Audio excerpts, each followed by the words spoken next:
Israel Hamas সংঘাতে নিহত ফিলিস্তিনিদের তালিকায় প্রতিদিনই যোগ হচ্ছে মানবাধিকার কর্মী, প্যারামেডিক ও স্বেচ্ছাসেবকদের নাম। গেল বছরের রেকর্ড ছাড়িয়ে চলতি বছরের নভেম্বর পর্যন্ত ফিলিস্তিনের গাজায় নিহত মানবাধিকার কর্মীর সংখ্যা ১৭৮।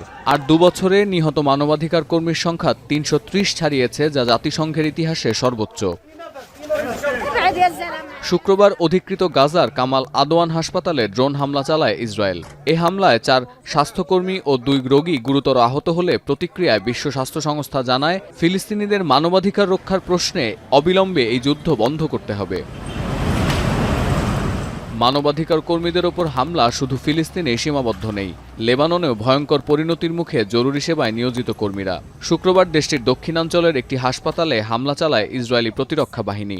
হামলায় হাসপাতালের পরিচালক সহ ৬ স্বাস্থ্যকর্মী নিহত হলে এ ঘটনার তীব্র নিন্দা জানিয়ে বিবৃতি দিয়েছে লেবাননের স্বাস্থ্য অধিদপ্তর।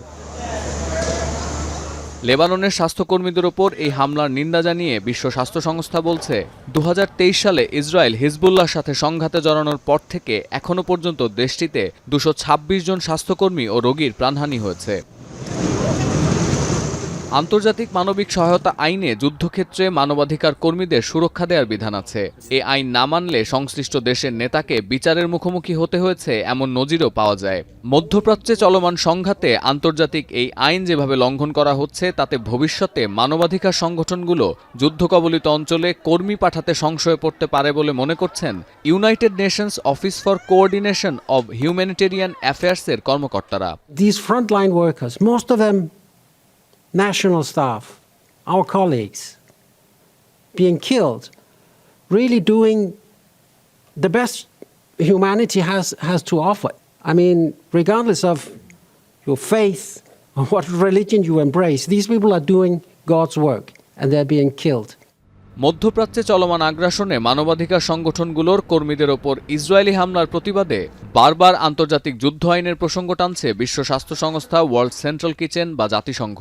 মানবাধিকার লঙ্ঘন ও যুদ্ধাপরাধের দায়ে আন্তর্জাতিক অপরাধ আদালত ইসরায়েলি প্রধানমন্ত্রীর বিরুদ্ধে যে পরোয়ানা জারি করেছে, সেখানেও বলা হচ্ছে, ফিলিস্তিনে যে মানবিক সংকট সৃষ্টি হয়েছে তার প্রধান কারণ সহায়তা সংস্থাগুলোকে ঠিকমতো কাজ করতে না দেয়া। যদিও হতভাগ্য ফিলিস্তিনিরা মনে করেন, আন্তর্জাতিক আইন আদালত দিয়ে নেতানিয়াহুকে আটকানো যাবে না। هذا القرار أصلا طلع من زمان، ولكنه تم تأخيره لحين انتهاء نتنياهو ودولة إسرائيل من المخطط اللي هو في لبنان وفي غزة، وبعد ما خلص خططه طلعوا القرار، ولكن القرار لا ولن ينفذ। ইসরায়েলি প্রধানমন্ত্রী ও সাবেক প্রতিরক্ষামন্ত্রীর বিরুদ্ধে আন্তর্জাতিক অপরাধ আদালতের রায়ের পর ধীরে ধীরে প্রতিক্রিয়া জানাচ্ছেন বিশ্বনেতারা। আদালতের রায় সাবধানতার সাথে অনুধাবনের আগ্রহ প্রকাশ করলেও নেতানিয়াহুর জার্মানি সফরের আগ পর্যন্ত এ নিয়ে কোনো পদক্ষেপ নেওয়া হবে না বলে সাফ জানিয়েছে জার্মান সরকার। গ্রেপ্তারি পরোয়ানাকে পুরোপুরি অগ্রাহ্য করে ইসরায়েলি প্রধানমন্ত্রীকে নিজ দেশে আমন্ত্রণ জানানোর ঘোষণা হাঙ্গেরির রাষ্ট্রপ্রধান ভিক্টর অরবানের। আর গাজায় যুদ্ধবিরতির প্রশ্নে জাতিসংঘে উত্থাপিত প্রস্তাবে ভেটো দেয়ায় যুক্তরাষ্ট্রের সমালোচনা করেছে চীনের পররাষ্ট্র দপ্তর। সতীর্থ কর্মকার, এখন বিশ্ব। মাঠের অলরাউন্ডার আমি, আর ঘরের allrounder Tylox. Tylox toilet cleaner, clean মানেই টাইলক্স।